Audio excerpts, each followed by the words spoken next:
good here this morning. We're doing this garden refresh. Tito's was here way early, like 9:30, and they've got a really energetic crew. We're a part of their national Block to Block initiative. And so they're the funders behind and a lot of the sweat equity or the power here today, making this transition. It was once a community garden with about 40 beds. So all those beds are gone. We're going to a collective way of growing and involving arts, want to have more of a healing space. So they're helping us make that transition, not only with the funds that they gave, but actually their team is out here helping us make this a better garden. We couldn't ask for a better day, right? It's supposed to rain tomorrow, but today is absolutely perfect for what we're doing here at the Mount Hope Community Garden. Hi, my name's Casey Munoz. I'm helping to project manage the community build today at Project New Village at Mount Hope. So I'm going to walk you around and then show you what's going on. So this area is getting revamped from, it used to be a bunch of raised beds, and it's being developed into a food forest.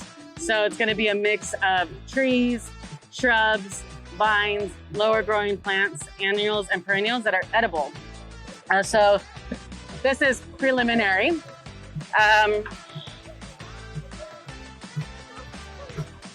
As we move here, these are essentially fence panels.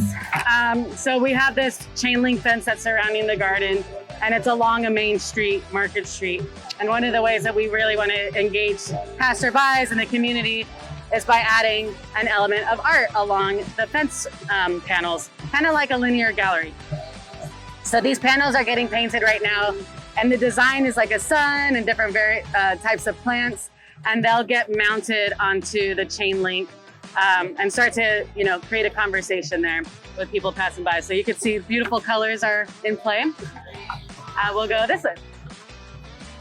So this half of the garden is essentially designed to be more of like the workshop space, the community gathering space, while that other half was going to be the really production food forest area.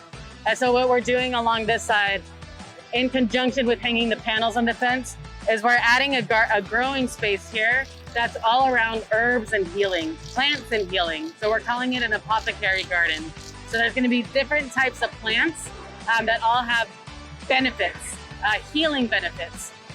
And they'll be able to do some programming with that to understand how to harvest them, how to use their leaves, their roots, their flowers in different ways, herbs, teas, all of that. So they're tilling right now. Big job. They're tilling it, getting it prepped, and then we'll do some planting. So this is essentially going to be the shade structure. Major construction here. This area gets really hot, and one of the things we wanted to do is create a shade area where they could gather for classes. So you could see that these posts are higher, these posts are lower. The roof is going to tilt to shade out this side.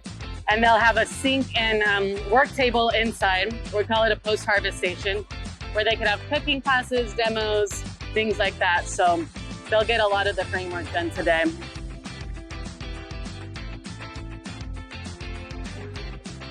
Here is essentially the orchard that's been here for a while. What we're gonna do, you can see where it's kind of been wetted down a little bit. We're gonna build a stage just for them to have, like little events, maybe mic night, things like that, ceremonies, and then having the orchard as a backdrop. They're refreshing the orchard by weed whacking the grass and weeds pretty low. That's gonna be just a process to get it down, but we'll do a first step today. And then we have a bunch of herbs on this table that'll get planted underneath the orchard. There's a tree guild, and it'll be a companion planting of sorts. What we're gonna add into this area is a music wall and some logs to add in an element of nature play for kids that come into the garden. So they have their kind of like zone to go a little wild in. And the other thing we're doing is taking down this wall up until that post so it opens it up a little bit more. And then we'll reuse this broken up concrete, also known as urbanite, to create little pathways throughout the orchard. Yeah, so I think we'll get a lot done today.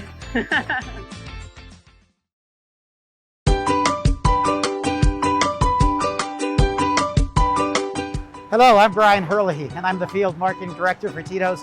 handmade vodka. And today we're here at the Mount Hope Community Garden, trying to help spread, turn some spirits into love and goodness. So several years ago, Tito, and he is a real person, Tito Beveridge, went on an all-vegan diet. And he noticed right off the bat the benefits of having an all-plant diet. And speaking to the distillery workers, he realized many of them had bad eating habits. As such, he bought 14 acres next to the distillery and started his own community garden to feed the distillery workers. And it was such a great thing that he does. Tito's always been giving back to the community. We do dozens and dozens, hundreds and hundreds of charity events. And we thought, how do we take this and scale it? And we started trying to find where there were food deserts, where people didn't have access to fresh fruits and vegetables. And we came in and started working with community gardens to help grow the gardens and give fresh fruits and vegetables to the communities.